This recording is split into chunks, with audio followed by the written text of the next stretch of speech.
Welcome to Tech Help guys. So today I'm going to show you how to enable secure boot in Windows 11. So first open your laptop and then go to search on your laptop and search system information. Next scroll down until you see secure boot state. Make sure that it is on.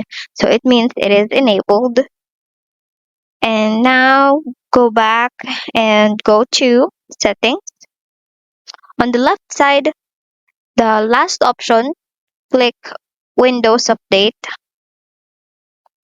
And then from there, you will see advanced options. Click that.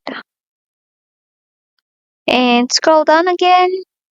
Under additional options, click Recovery. And under recovery options, click Advanced Startup. There is Start Now button. Just click there. And just wait for it to restart, and next you will see some options. Just choose troubleshoot, next advanced options, and next UEFI firmware settings, and click restart.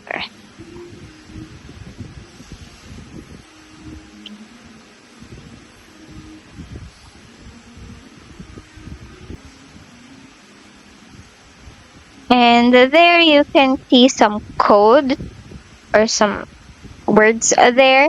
And in here, just look at my cursor, guys. And in here, when it says secure boot, and then on the spot, like across it, you can see enable. It means that my secure boot is enabled. So if it's disabled, just click on that, and then you can enable it.